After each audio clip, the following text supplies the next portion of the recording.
পরাণের বন্ধু বান্ধবীরা তোমরা কেমন আছো? আজকে একটু অন্য ধরনের ভিডিও নিয়ে চলে আসলাম। আজকে আমি বানাবো তালের বড়া। সেটা দেখানোর সাথে সাথে টুকিটাকি সংসারের অন্য কাজও দেখাবো। আজকে শুধু ভিডিও বানানোর জন্য কাজ করলেই তো হবে না, সংসারের বাদবাকি কাজ আমাকেই করতে হবে। সেজন্য কাপড় তো তুলে নিচ্ছি। কাপড়গুলো তুলে নিলাম, নেড়ে দিলাম। এখন অবশ্যই রান্নাঘরে চলে আসলাম। আজকে দেখো আমি তালের বড়া বানাচ্ছি।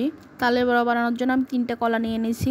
কলাগুলো ছুলে পরিমাণ মতো চিনি নিয়ে ভালোভাবে আমি চটকাই নিলাম। চটকাতে চটকাতে কিছু কথা বলে নেই।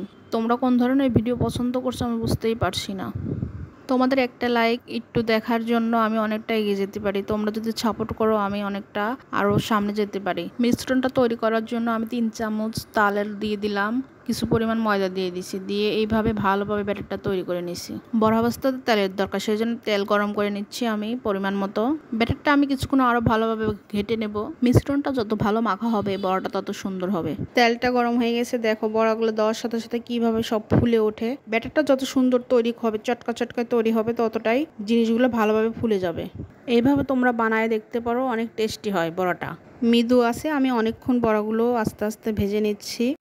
তোমাদের সাথে আরেকটা কথা শেয়ার করি, ইউটিউবে ফলোয়ার হয়েছে কিন্তু ওয়াচ টাইম পূরণ হচ্ছে না। ফেসবুকে ফলোয়ার নাই, ওয়াচ টাইমও কম, সব কিছুতেই লাল বাতি জ্বলে আছে। কি যে করি। কথা বলতে বলতে বড়াগুলো আমার মোটামুটি ভাজা হয়ে গেছে। এখন সবগুলো বড়া আমি তুলে নেব। ভিডিওগুলো বানাই আর মনে মনে স্বপ্ন দেখি, কবে যে আমার এত ফলোয়ার হবে, এত ওয়াচ টাইম হবে, কবে যে বন্ধুদের সাথে গল্প করে বলতে পারবো আমার এত ওয়াচ টাইম হয়েছে, এত ফলোয়ার হয়েছে। যাই হোক, ধৈর্য ধরে ভিডিও বানানোর চেষ্টা করছি। আশা করি ঈশ্বরের কৃপা থাকলে পূরণ হবে একদিন একদিন। একে একে সব বড়াগুলো আমার ভাজা হয়ে গেছে। এখন সবগুলো বড়া আমি তুলে নিচ্ছি। আমরা যেহেতু জল ফুটিয়ে খাই, সেই জন্য জল চুলায় দিয়ে দিচ্ছি ফুটার জন্য। একা একা বসে বড়া খাচ্ছিলাম আর টেলিভিশন দেখছিলাম। কি করবো, ছেলে কোচিংয়ে গেছে। বন্ধুরা ভালো থেকো, কষ্ট করে ভিডিও দেখার জন্য ধন্যবাদ। যেহেতু একজন বন্ধুরা আমার ভিডিও ভালো লাগছে, কষ্ট করে একটা লাইক একটা কমেন্ট করো।